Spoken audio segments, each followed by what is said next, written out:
Her childhood had been like walking through a museum, polished, expensive, cold.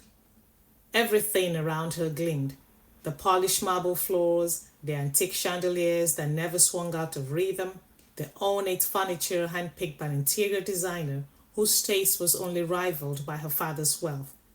But beneath the luxury, Bamidele always felt like a guest in her own home, a museum full of beauty, void of warmth.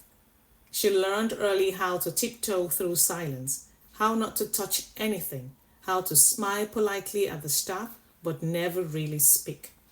Her laughter, when it did slip out, felt like a crime against the stillness. Her father, intellectual, commanding, was emotionally impenetrable. Professor Adebanjo was a man people revered, even feared. A brilliant mind in academia, quoted in journals and invited to conferences all over the world. But at home, he was an absence wrapped in presence. He sat at the dining table with her but never looked up from his books. He bought her the best schools, the best clothes, the best tutors, everything except the one thing she craved: affection. He was a fortress of logic and discipline, and she a child stranded at its gates.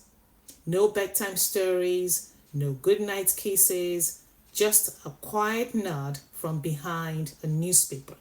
Just silence and shadows. Her mother, Franca, was a soft-spoken Thai woman with eyes that always looked like they were holding their breath. Franca moved like a whisper, gentle in her speech, delicate in her touch. She rarely raised her voice, and when she smiled, it seemed as though she was apologizing for it. There was something ghostly about her even before she vanished, like she had one foot in another world.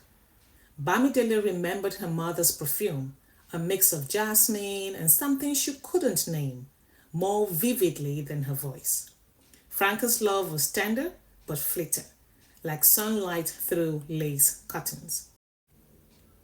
One quiet morning, when Bamidele was just 7, Franca walked out the front door and never returned. No one heard a car. No suitcase was seen. There was no dramatic scene, no argument the night before. Just the sound of the door opening and then closing. That was it. Bamidele sat in her bedroom, waiting, watching the clock, convinced her mother would return with groceries or a new hair ribbon. But she never did. Days turned into weeks, and Franca's name turned into a forbidden syllable. Bamidele would sometimes replay the sound of the closing door in her mind, sharp, final, like the punctuation at the end of a dream. It echoed louder than any lullaby her mother ever sang. Her father never spoke of Franca again. It was as if she had never existed. The photos disappeared from the walls. Her belongings were quietly removed. Her name was scrubbed from every conversation. Bamidele once asked about her in a trembling voice, and her father simply said, "Focus on your studies," before walking away. That was the last time she dared to ask. Whatever secrets Franca carried with her out that door, they were buried deeper than Bamidele knew how to dig. When her father passed away 12 years ago, alone in his study, surrounded by books, he left behind a will and a wardrobe full of secrets. No final letter, no whispered truth, just silence again, and a daughter still aching for answers.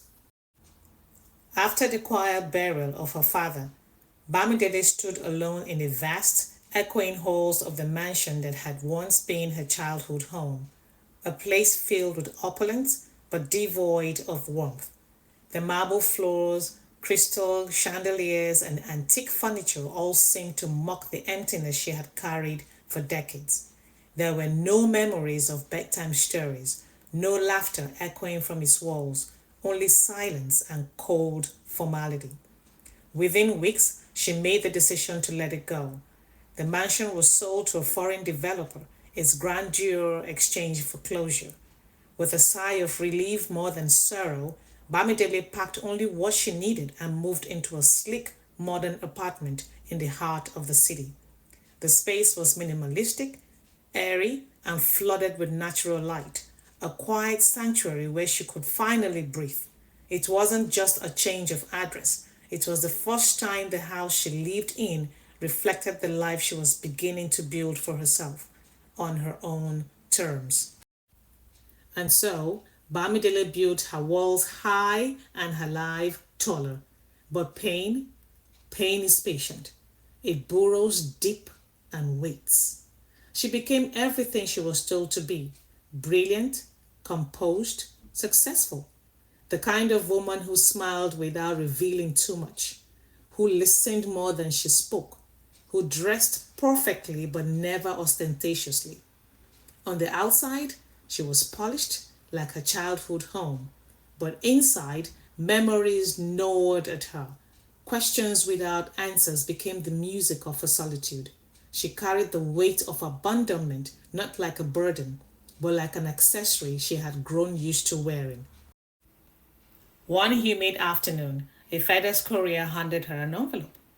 The heat had clung to her skin all day like a second layer. She had just returned from a client's site, sweaty, tired, brain half fried from the sun and the static noise of city life. The courier had greeted her with a polite bow, handed over the envelope, and disappeared into the hum of the street before she could ask a single question.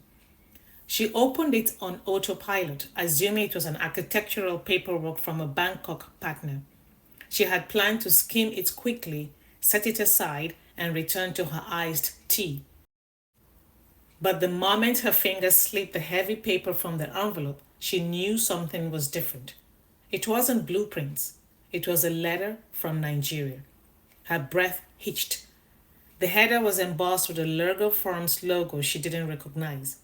Her eyes skimmed the first lines, unprepared for the name that jumped out like a ghost from a locked room: Chief Ayotunde Oladimeji.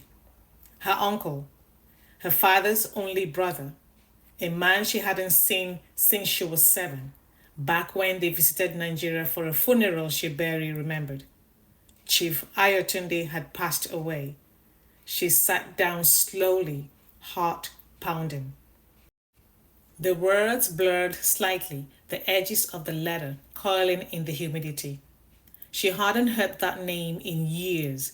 Her father had cut ties with almost all extended family before his death, and after Franca's disappearance, Bamidele had been left suspended between two continents: too Thai for Nigeria, too Nigerian for Thailand. So she buried herself in work and let the past rot quietly behind her. But what came next shocked her. She was the sole heir to his estate. Her fingers tightened around the paper. She reread the lines twice, 3 times. The letter confirmed that Chief Ayotunde had named her in his will, not just as a beneficiary, but as the sole heir.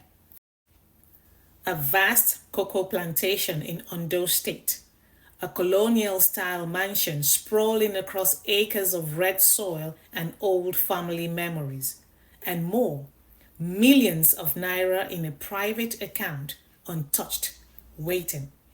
But then, the words that hooked her like barbed wire. The estate must be claimed in person within 60 days of receipt of this notice. Failure to do so will result in its forfeiture to the federal government of Nigeria. The letter was dated 3 days ago. She had 57 days left. Her hands trembled. She stood up, walking to the window of her apartment, looking out the old town's temple spires and humming streets. The scent of lemongrass and grilled fish drifted up from a vendor below. Chiang Mai had become her safe cocoon, predictable, distant. But now, Nigeria? Ondo? The house? The land? The truth? 20 years had passed since she had last touched Nigerian soil, and yet, somewhere deep inside, something stirred. Attention. Not dread, exactly, not excitement either. A silent reckoning, like a door slowly creaking open inside her, one she thought was sealed for good. That night, she barely slept. Her dreams were a collage of cocoa trees and unfamiliar voices. A woman calling her name from a foggy corridor, her mother's silhouette framed by a closing door, a man standing in shadows, his eyes hidden behind wire rimmed glasses. Her father? Perhaps. Or her uncle? Or someone else entirely. By morning, she had made up her mind she will go, but not just to claim an inheritance. She will go because something inside her whispered that the land, that house, held answers, secrets, maybe even the missing pieces of who she truly was. And maybe, just maybe, it was time to stop running from shadows and finally confront them. She stared at the letter for a long time after dawn broke. The world outside her apartment began to stir. Street sweepers brushing fallen jacaranda petals, monks shuffling barefoot with their bows, early birds calling out from the rooftops. But Bamidele remained still, perched on the edge of her bed, the letter resting on her lap like a forgotten prayer. Finally, she picked up her phone and dialed the number listed at the bottom of the page. It rang twice. A voice answered, deep, precise, and unmistakably Nigerian. This is Kola Alade, representing the estate of the late Chief Ayotunde Oladimeji. She hesitated for a heartbeat. This is Bamidele Oladimeji, she said, her voice soft, unsure. I received your letter. A pause, then a shift in his tone, warmth layered with formality. Ah, Miss Oladimeji, we've been expecting your call. First, let me extend my deepest condolences. She wasn't sure how to respond. It felt strange mourning a man she barely remembered. Kola continued, I understand this must be a surprise. Your uncle spoke of you often, especially toward the end. That caught her off guard. He did? Yes. He regretted the distance, said you were the only one with his blood and his backbone. A soft chuckle followed as if the memory amused him. A flicker of something stirred in her chest. Sadness, maybe, or curiosity. I did like to come, she said. To Nigeria, to Ondo. I want to see everything. There was a bit of silence. Then, we'll be ready for you. She booked the flight that same afternoon. It was surreal, packing her life into 2 suitcases. She barely remembered what it felt like to dress for Nigerian weather, so she threw in linen dresses, sandals, mosquito repellent, a half-read Toni Morrison's novel, and a silk scarf that had once belonged to her mother. She paused before zipping the bag shut, glancing at a photograph tucked in her mirror's frame. A grainy, faded image of her as a child, about 6, maybe 7, sitting stiffly beside Franca. Her mother had that same breathless gaze, as though she were halfway through a secret. For a moment, Bamidele considered leaving the photo behind, but something told her it was time to bring the past with her. The heat hit her like a familiar embrace when she landed. Lagos was a chaotic hymn of horns, shouting vendors, and restless energy. But it was the air, thick, earthy, and dense with history, that made her breath catch. The scent of diesel and dodo frying in street pans made her stomach stir, but it was something deeper she felt, like returning to a language her body still understood. She stayed the night in a hotel near Ikeja and left for Ondo early the next morning. The road was long but hypnotic. Mango trees blurred past her window, their fruit hanging low and golden. Villages blinked into view and disappeared just as quickly, each with children who waved at her passing car and women balancing impossible loads on their heads. She had forgotten how vibrant silence could feel when it's filled with familiar things. And then, after hours of winding roads and reddish brown dust, she saw it, the estate. It rose before her like a whisper from another life. The cocoa groves stretched as far as the horizon, tall and endless, as if they were still breathing with the memory of hands that once nurtured them. The soil was rich, red, and welcoming. And then the mansion, proud even in its wear. Time had chipped away at the paint, and one shutter hung loose on its hinge, but the house stood like it had something left to say. Colonial columns framed the front, and the balcony above cast long shadows over the entrance. She stepped out of the car, her heels sinking slightly into the earth. Her heart thudded, and there, standing near the steps, was him, Kola. 39, tall, calm, composed. His skin was deep brown, smooth, unbordered by the sun. He wore a crisp brown shirt with the sleeves rolled just past his elbows and dark trousers flecked with a bit of road dust. The kind of man who looked like he belonged to the land, rooted, steady, patient. He didn't smile right away, but when their eyes met, his gaze lingered. Not in the way men often look at her back in Bangkok, curious or calculating, but in a way that said he recognized something in her, something lost, something returned, something unspoken passed between them. He took a slow step forward and extended his hand. Welcome home, Bamidele. She hadn't expected that word, home, to hit so hard, but it did. Cola's footsteps crunched gently along the cocoa paths as he led her deeper into the estate. The plantation was immense. Rows and rows of proud, leafy trees stretched across the land like an undulating sea of green. Beneath them, the pods hung like heavy ornaments, yellow, red, and rust brown, ripe for harvest.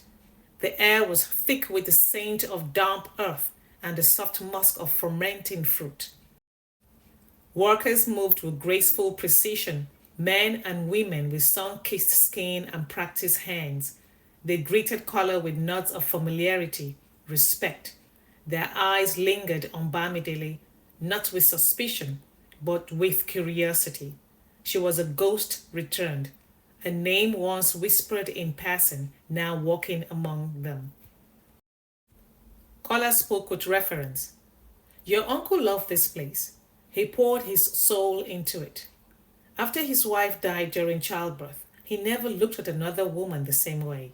But he was a complicated man, loved by many, feared by a few. He was known in every influential circle, could charm anyone, but he carried guilt like a second skin. Bamidele turned to him. Guilt? For what? Kola's eyes flicked to hers, then away as if measuring what he could say. For what he did to your father. They walked in silence a few paces more before Kola continued, his voice quieter, almost as if the trees were listening.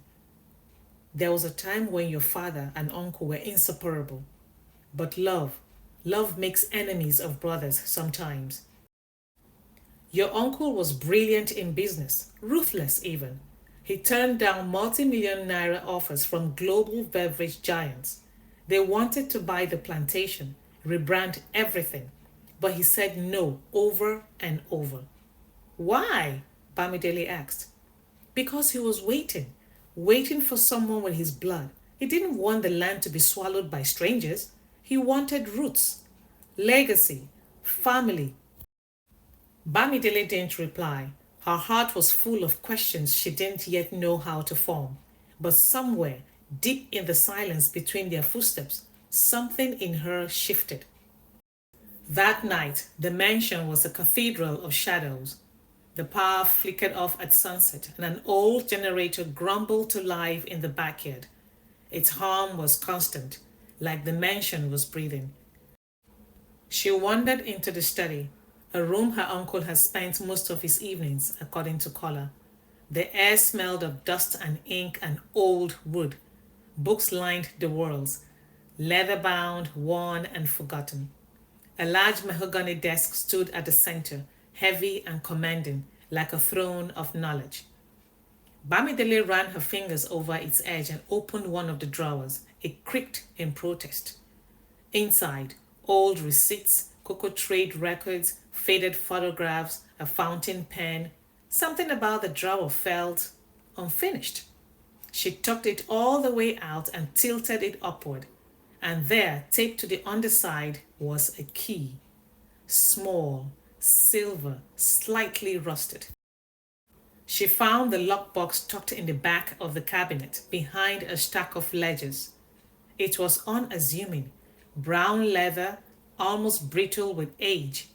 Her fingers trembled as she turned the key. Inside, journals. Worn, hand-bound volumes, the kind that carried the weight of a man's secrets. She opened one. The pages were neat, dated, carefully written. The penmanship was strong, practiced. Most of the entries were about the plantation, weather patterns, trade logistics, cocoa yields. But as she flipped further, the tone changed. Personal notes emerged, regrets, dreams, memories, ghosts. And then she found it. One page, a single paragraph. The words were written with a pressure that nearly tore the page. My dear daughter, the man you knew as your father never loved Franca as much as I did. She left him. I married her because she chose me. The man you knew as your father left Nigeria broken. He went to Thailand to forget. Bamidele's breath caught. She read the sentence again, and again, and again. The walls around her past, carefully built, religiously defended, cracked. Her father hadn't been the stoic, indifferent man she had always believed. He had once loved deeply, and he did lost bitterly. And her mother, Franca, with her silences and haunted eyes, had been at the center of it all. The room felt colder now despite the heat outside. Her chest rose and fell, shallow and fast. Her fingers gripped the journal like it might vanish if she let it go. Her life had been built on secrets. Her father, her mother, her uncle, or who does she want to call her uncle? All entwined in a tangle of choices, betrayals, and silence. She closed the journal gently.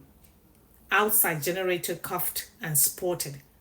In the distance, a lone bird called into the night, and Bamidele sat in the dark, surrounded by the ghosts of two brothers and the woman who had loved them both.